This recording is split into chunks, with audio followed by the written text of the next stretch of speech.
Great. Thanks, everyone. Welcome to Spark Summer 2016. We're super excited to have you here. So this event is actually our largest Spark Summit yet. It has sold out this morning at 2,500 attendees. And we have a really great program lined up for you, not just the keynotes, but also some really awesome technical talks in 5 tracks later in the next couple of days. So to kick things off, I'm going to talk about Apache Spark 2.0, which is the next major release of the open source project. And it's really something that the community has been putting together for a long time. Basically, ever since we started, ever since we got 1.0, we've been looking at ways to improve Apache Spark, and these are all coming together in this next release. So what is Apache Spark 2.0? So it's actually the next major release. It's going to come out later this month. And in fact, if you want to try out some of the new features, there's an unstable preview release already posted on the Apache Spark website. So you can download that and check that out. This is not sort of a real release in that it's not guaranteed to be, to be stable and to be API compatible with like what will actually become 2.0, but it's a good way to try things out. Even though this is a major release, major version number, it remains highly compatible with Apache Spark 1.x, and so we hope that it's easy for people to migrate onto. There are only some very small changes in some cases to basically fix issues with dependencies, and that's something that we take very seriously in the project. We took it seriously from the beginning because it's extremely important to be able to keep up with a project and not have to migrate your code all the time in order to actually benefit from the latest bug fixes. So as a developer, like that was always kind of the more frustrating thing to me when things I depended on had that problem. So hopefully it's easy to try out, and you'll get many opportunities to do that incrementally. And finally, Spark 2.0 is our largest open source release yet. We have over 2,000 patches already from more than 280 contributors. So I'd like to thank everyone who has contributed to this release. Okay.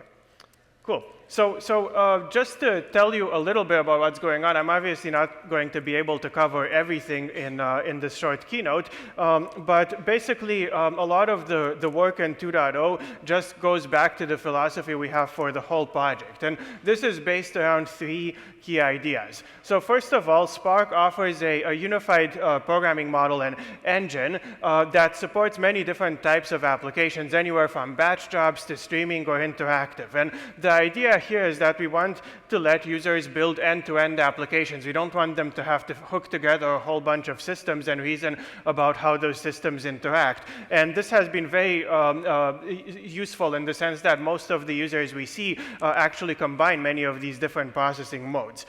So that's one of the themes. The second theme is high-level APIs. We want a system that is easy to use, and having high-level APIs also enables rich optimizations, which is something that we've been taking increasing advantage of lately in the project. And finally, we designed Spark to integrate broadly with many other systems. It's agnostic to the storage system, so you can run it on data that you have anywhere, which is very useful because in reality, data is spread out in many locations and is expensive to move. It integrates with many libraries. I'll talk a little bit about integrating, for example, with new machine learning libraries and things like that. It runs on many different cluster managers and so on. So all these themes remain in the next release, and a lot of the new features try to strengthen these themes. So I just have a list of some of the major updates in 2.0. There's obviously about 2,000 more features that I didn't get to list on here, but I just wanted to explain some of them, and then later in the conference we'll have talks about many more of them. So probably the 2 biggest things that are happening, and one of the reasons we went for the version number 2.0 is these improvements to the structured APIs in Apache Spark. structured APIs are a new set of APIs that came out in the last 2 years, starting with data frames and then data set, that give the engine more information about your data and let it do much richer optimizations. I'll talk a little bit about that. But in this release, we have both a whole bunch of performance optimizations for them and a little bit of unification of these APIs. For example, this new entry point Spark session that makes it easier to use all of them, and just easier integration between data frame and data set. The second thing I wanted to mention is structured streaming. This is still kind of early on and experimental, but it's a high-level streaming API built on the structured engine, and it can do some very cool things that you don't get in other streaming systems today. It integrates very well with all these things. On the machine learning side, one exciting feature is model export, so being able to export models or pipelines and then use them in, load them in another program and serve them in production. And the R bindings of Apache Spark have also been greatly improved. And finally, we have some cool new language support. So all of SQL 2003 is now supported, which is really exciting for people connecting sort of SQL applications. Scala 2.12 as well has been added in this release. But these changes happening in 2.0 are just kind of a small part in some way of the Spark community. There's also a lot of great action happening in the broader community that you'll hear about at the conference. And I just wanted to highlight some things that appear in the talks today. So deep learning libraries are a thing that there's been a ton of attention towards throughout the community. And there are at least kind of 4 efforts that I know of that are integrating existing deep learning systems with Apache Spark, and there'll be talks from Baidu, Yahoo, and UC Berkeley and Databricks. There was actually a meetup last night which looked at a lot of these libraries. I think you can find a recording of that pretty soon.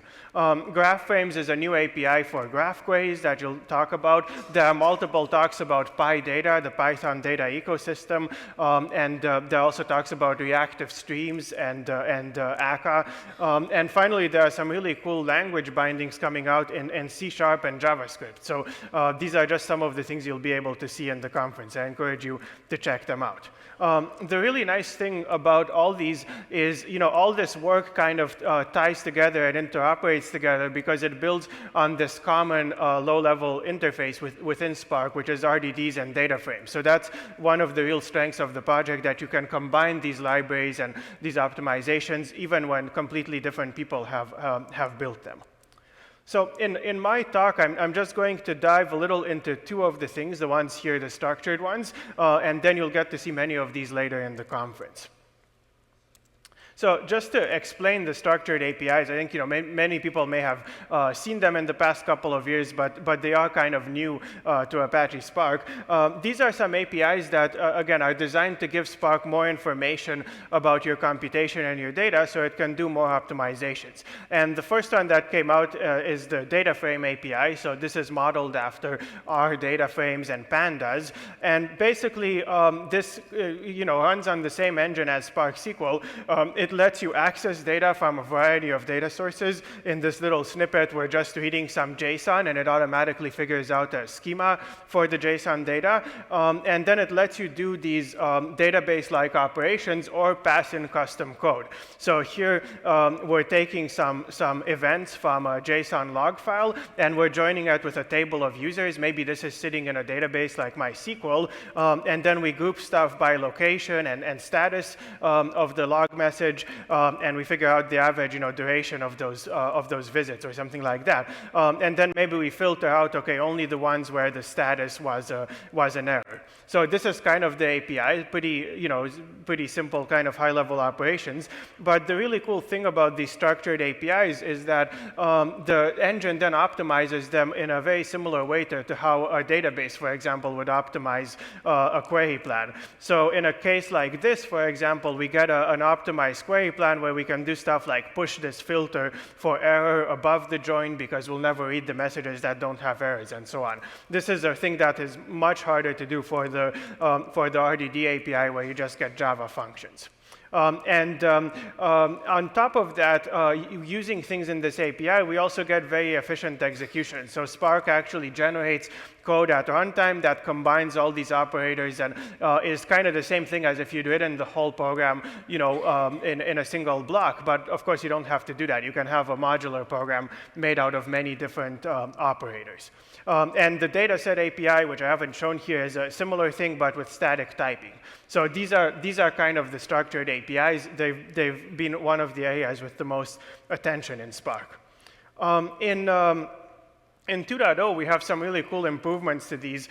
So first of all, we have optimizations, whole stage code generation, which can actually optimize across multiple operators, like I showed before, and can give pretty high speedups, close to a factor of 10, depending on your query, and also much faster input and output from Apache Spark and from the built-in cache. So these are two of the things in there, and they immediately apply to any programs you have using these APIs.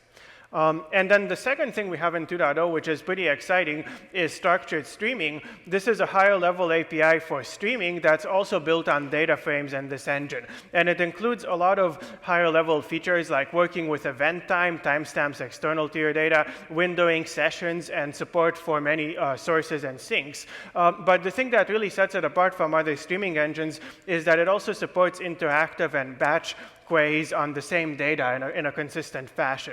And this is because this is actually the most common use case you've seen of streaming. Nobody really comes in and just says, oh, I have a stream of data and I want to run a map function over it, and that's it. In reality, you have a stream of data and you want to compute some result and maybe serve it to an application, or maybe you want to train some model in a batch job and then update it in a streaming job, and so on. So structured streaming is designed to enable that. It can do things like aggregate stuff in a stream and just create a table and serve it using JDBC. It can do stuff like change the queries at runtime or build and apply machine learning models. This is what we're designing the API for.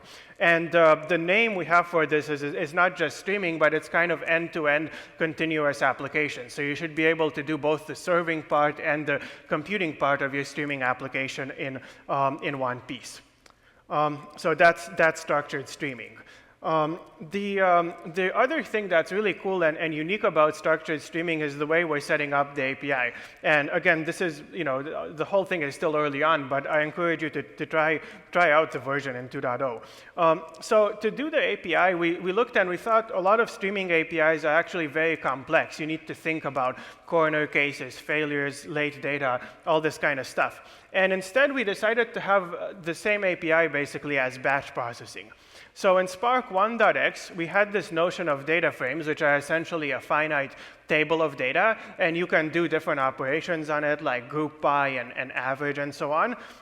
In 2.x, we just have essentially infinite data frames. So imagine you had a table with all the data from the beginning of your program. What do you want to compute on it? You want to compute an average, you want to group by hour, whatever it is, just tell us in the same API you use for data frames. And then when you have an infinite one, the engine will turn it into an incremental execution plan. So you just describe the same thing you would have wanted in a batch job, and we run it incrementally as new data arrives.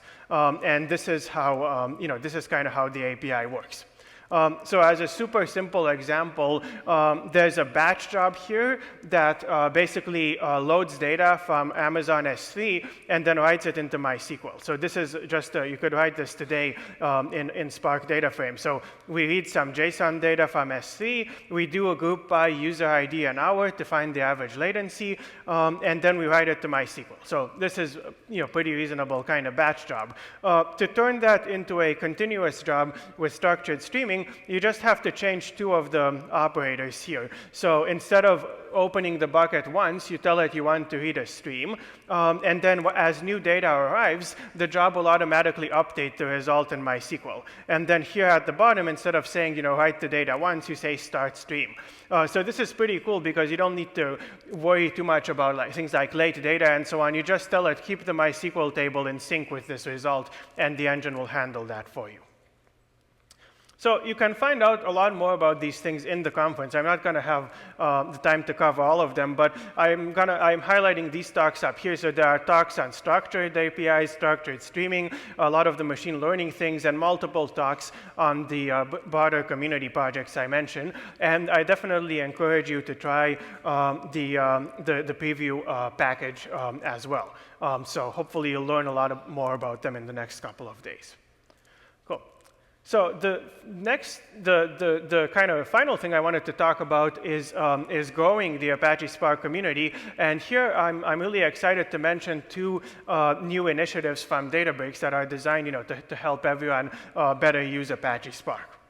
So basically, what we've seen everywhere is that the largest challenge in applying big data is the skills gap. Even if you have really high-level APIs like data frames or MLlib, figuring out the best way to use them, exchanging best practices, figuring out how to deploy them, really mastering this is difficult. And it's always helpful to have more resources on it. Actually, one really cool thing that came out this year was the Stack Overflow developer survey. So Apache Spark actually topped the top-paying tech in the US for developers. So you can look at this and talk to your manager if this is not in line with what you're seeing. Sorry for the managers in the room. And Scala was also second. There's a lot of cool stuff up there. So this is great to see, for the developers. But obviously, we'd love to have more people learn and be able to use this stuff.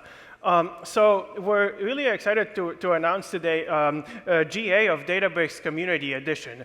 This is a free version of the Databricks cloud service that's set up for learning Apache Spark. So it has not just text materials, but interactive tutorials you can run on real data sets to learn Apache Spark. It includes Apache Spark, the same code you will get from Apache, as well as popular data science tools and libraries like scikit-learn. And it also includes very powerful visualization and debugging tools to understand how your Spark application is running and be able to figure out how to best optimize it and how to run it. So we actually put out a beta of this in February, and it's generally available. You just need an email account to sign up. And there's a lot of great content on there already. The second thing I want to mention is online courses. So we're running 5 MOOCs, massive open online courses on Apache Spark, together with UC Berkeley and UCLA and edX. And these are going to start in just a couple of weeks. Again, all of these courses are free, and you can actually run all the exercises for these in Databricks Community Edition as well as, of course, any Spark cluster. So that's the things we wanted to say. We hope you take advantage of these. And to demonstrate Databricks Community Edition, as well as some of the new features in 2.0, I'd like to invite Michael Armbrust. Michael Armbrust is a Spark PMC member. He's also one of the earliest team members at Databricks, and he actually designed and created the first version of Spark SQL, as well as a lot of the other APIs that you'll see today. Thanks.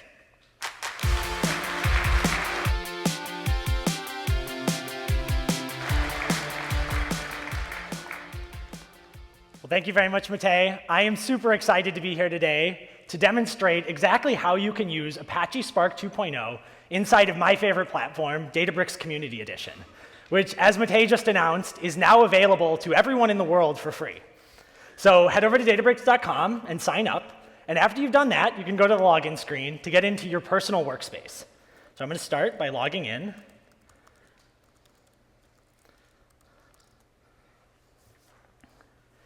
And once it rehydrates my workspace, there we are. I'm in my own personal copy of Databricks. And what you'll see here is this is a cloud-based platform for running Apache Spark and doing big data analysis. It's got a whole bunch of tools, including interactive notebooks and automatic cluster management. And pretty much our goal when we were creating this platform was to make big data analytics tasks where simple things should be simple and complex things should be possible. So all of this automatic management actually makes a lot of the kind of complexity of running and dealing with fault tolerance a lot easier. But as Matej said, there's still this problem of the skills gap. Learning Spark, learning statistics can still be pretty difficult. And in this case, we didn't forget Spark's academic roots. we actually have a whole bunch of content built into the platform designed specifically to help you learn both statistics and Apache Spark. So if we click on training inside of the workspace, you'll see there's lectures from award-winning professors at UC Berkeley and Stanford that cover the basics of big data and data science. And this is no ordinary classroom. There are also interactive workbooks with explanations and code examples that you can actually run here in your browser. So I'm actually going to take this and say import, and it's actually going to make a copy of this particular lesson, which is written in Python. It's going to copy it into my own personal Databricks workspace. Once I've done that, I can actually read through some of the explanation, and then when it comes time to test my knowledge, I can click on any of the cells and hit Shift-Enter. And what you'll see is it automatically attached me to a Spark cluster running in the cloud, computed the answer, and returned it to my browser. I can go in and I can edit the text to test my understanding of Spark. So we'll kind of change that there. Good, still checks out. So this is a pretty great way to start learning the basics of Spark and of data science in general. However, once you're done with the basics, I find the best way to really dive in and fully understand a platform as complex as Apache Spark is to actually take a real-world problem and look at how someone solved it. And here's where the featured notebooks come into play. We've taken a whole bunch of content where we've actually done end-to-end examples of how to use Apache Spark and built them into the platform. I'm going to start with an analysis that is pretty topical, given what today is, the 2016 election tweets. And so what you'll see is this notebook actually takes data from the Twitter stream, and it graphs over time how often certain candidates are mentioned. And so they did this with Spark. They took Spark SQL, they took Spark Streaming, and they combined them together into this streaming program that's going to continually update the answer. So, Matei said we care a lot about APIs, so you can still use all of these Spark 1.0 APIs with Spark 2.0. But I'm actually pretty excited about the stuff that he talked about today. So I'm going to see if we can maybe rewrite this from scratch instead of going with this. So I'm going to go to File and click Clone, and we'll call this 2016 Election Tweets 2.0. So now that we've got this other notebook, I'm going to go ahead and just delete all of this code here. And instead, we're going to just start with Spark. So you'll see it, again, attached me to my Spark 2.0 cluster. And what you'll see is we've actually got this thing called the Spark session. It's your one-stop shop for working with structured data and unstructured data, batch and streaming. This is the SQL context, this is the Spark context, this is the Hive context, this is the streaming context, all in one place. And for those of you who are developers in the audience, you'll be happy to see that you can even see exactly the bits from the official Apache repository that this notebook is based on. So I'm going to take this, and I'm going to start by loading the data set. So we'll do Spark read text, and I'll point it at some JSON that I've stored on S3. So we'll do mnt data tweets, and then we'll just go ahead and display some rows from that data set. So it's actually going to go out to S3 and fetch that text data and display what it looks like. So what you'll see here is I've got a whole bunch of JSON, but if I want to actually take this kind of raw, unstructured data, and I want to break it down by time, and I want to create this graph of mentions over time, I'm going to have to do some transformations. So I'm going to take this and copy it, and we'll put it down here. And fortunately, the read interface actually supports a whole bunch of different formats, not just text. So I'm going to, in this case, it looks like JSON, but you can also use the data frame reader to connect to more advanced data sources like MySQL or Cassandra or Redshift, Parquet, JSON, CSV, ORC. And so when I hit this, it's actually going to go and convert this data into a table. And once it's converted into a table, I can now use the data frame APIs to pull out only the information I care about. Because as you can see, there's quite a bit of information here. So I'll do select, and the things I care about are created at and the text. So we'll go ahead and run that, and it's going to pull out just those two columns from the JSON data. So pretty cool, and this is what you would typically call ETL. So I'm going to use some Markdown, which is a nice feature of notebooks, to explain what I'm doing as I go along. So we're going to do some ETL, which is turning unstructured into structured. Should have picked an easier word to spell. And to be a little more concrete, I'm going to kind of describe exactly what I want to do to munge the data in this tweets. You can also put images into your Markdown. So I'll do /images/tweet. And so you can see, given any tweet, there's kind of two transformations we need to do before we can actually build the graph that we're trying to make. So we need to take the timestamp, and we need to bucket it by time. So put it into hour buckets. And then we also need to take each tweet and figure out who it's talking about. So in this case, this tweet is actually talking about 2 candidates. And this is an operation that's not particularly easy to do in SQL. So let's start with the window function. So I'm just going to go here and use the new window function, which we added in Spark 2.0 for streaming. But of course, you can also use it in batch. So I'll do window created at, and I'll say I want to bucket this by 1 hour intervals. And we'll call this new column window. And so what you'll see is it's actually going to take this first column, which says when the tweet was actually created, and it's going to take the time 3:56 p.m. It's going to put it into the 1500-hour bucket. So now we've kind of grouped all of these into hour intervals.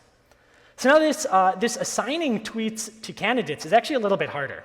I need to take any single row, and I need to turn it into 0, 1, 2, or 3 rows, which isn't particularly easy to express in SQL, but is very easy to express in a programming language like Scala or Java or Python. So I'm going to show a couple of different APIs here. Here I used data frames, and now I'm going to use data sets. So we'll use this function called explode, and I'm going to take the text and turn it into a candidate. And we'll tell Scala that the text is going to be a string, and I'm going to create a list of candidates that we care about. So we'll say Hill, Burn. We'll use shortened versions of their names, so we'll catch things like Feel the Burn, and Trump. And we only want to output one of the candidates. I'm just going to copy this. We'll filter that so that it only shows up if the text contains that word. And we'll make it to lowercase so that we can actually be a little more tolerant of what we're matching. Oh, OK. Can you see it now? Is that good? Maybe I'll go one bigger. Cool. So we've got all of the data now in the form that we want. You can see that we've taken tweets and we've actually assigned them to individual candidates. And let's see. For example, in this case, this tweet was actually talking about 2 different candidates. It's talking Donald Trump questioning Hillary, and it's assigned to both Hillary and Trump. So now we can take this and actually turn it into a table. So you'll see this is actually going to kick off a fairly large Spark job. And this is another kind of case where notebooks actually make learning significantly easier. I can watch interactively what's going on the cluster. It's taken this data set, it's split it into 200 pieces, and it's running it 100 tasks at a time in parallel. So while that's running, I'm actually going to switch over here to SQL. We'll move that up so everyone can see. And I want to do kind of standard SQL aggregation. So I'll do a count star by the candidate in window from this tweets table that we just created. We want to group by the candidate in the window and order by the same. And we'll go ahead and display that. And so you can see it's run that analysis. And here's another pretty cool feature of notebooks. Instead of having to pull out a library, I can interactively graph these results right here in the browser. So I'll take this and turn it into a bar chart. And I'll say, actually, I want to color this by candidate. And it'd be better if this was a stacked bar chart. And we'll go ahead and click that. And what you can see is now we've got our temporal analysis of how different mentions of candidates changes over time. So that's pretty cool, but that's actually only part of it. I actually want to dive into specific topics and see how those change over time. So we'll say where text like. And let's say if I look at emails, which candidate do you think they're going to be talking about? And so Twitter predicts Hillary Clinton, and I think something probably happened on this day. And let's see what else. How about feel the? Oh, and we had some very excited Bernie Sanders and these supporters in these hours. What about great again? pretty, pretty expected. What about something like small hands? And exactly as predicted.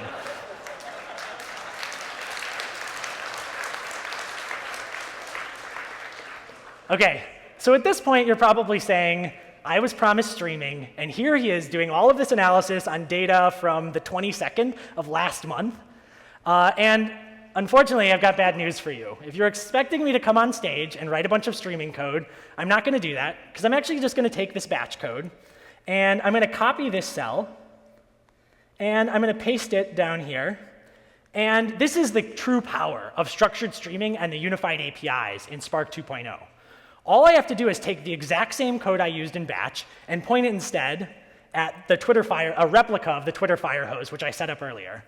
And now, when I hit Shift-Enter, it's going to detect that there's actually a streaming part of this query plan. And instead of running a single query, it's actually going to run a lot of little queries over and over and over again, incrementally updating the answer as new data arrives. And this is an example of the continuous applications that Matej was talking about. So what you can see is as data streams in, new bars will be showing up, showing exactly how the mentions are going on Twitter. So that's pretty cool that you can do this with one single API. But if I stopped here, I'd be cheating. Because the hard part of streaming is not always just getting the code working, but it's the operational aspects of taking that code, running in production, dealing with the scale.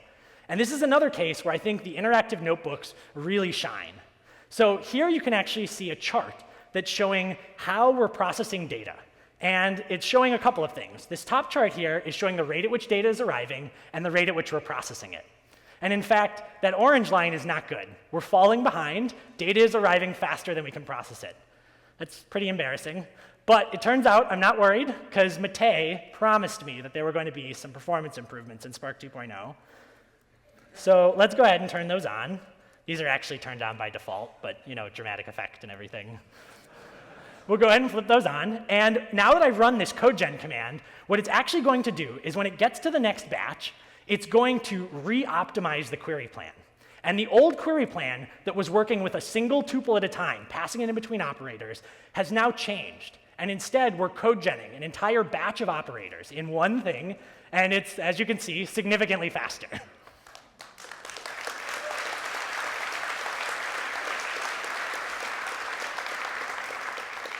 So what the green is showing you is that we're not only able to process the data that arrived, but we can actually deal with all of the data that was backing up before. And as a result, the latency has dropped and the stream continues. So OK, that's pretty cool. And it's pretty nice to be able to do these kinds of analysis. Let's go through and review what we did. So starting at the top, we started with a bunch of unstructured text data. I'm just going to go ahead and clean this up while we go. And we took that and we did an ETL to transform that JSON into a structured table. And we did this using data frames and data sets. We then played around with this data set in batch to get our analysis exactly how we wanted. And then we took that same code and we applied it to a stream. And so what you'll see now is all of that code from the previous slide is now replaced by just a couple of lines of data frames, data sets, and SQL using Spark 2.0. So this is great in isolation, but the power of big data is being able to share your findings. And this is the reason that we built collaboration into the core of the Databricks community platform. I may want to take this, and I may want to send it to my boss, or I may want to even post it on the internet. So if I click here and say publish, it's actually going to give me a URL, which is a static version of this notebook marked up with all of the information you need to run it. Other users of Community Edition can actually just click here and take this into their own copy, and from there, they can remix it and do new things with it. So now comes my favorite part of the demo. I am actually not a data scientist. I'm a SQL guy. And so I want to see what you guys can do with Databricks Community Edition. So I'm going to take the code for this, and I'm going to go ahead and tweet it. And I am very excited to see what you guys come up with. Thank you very much.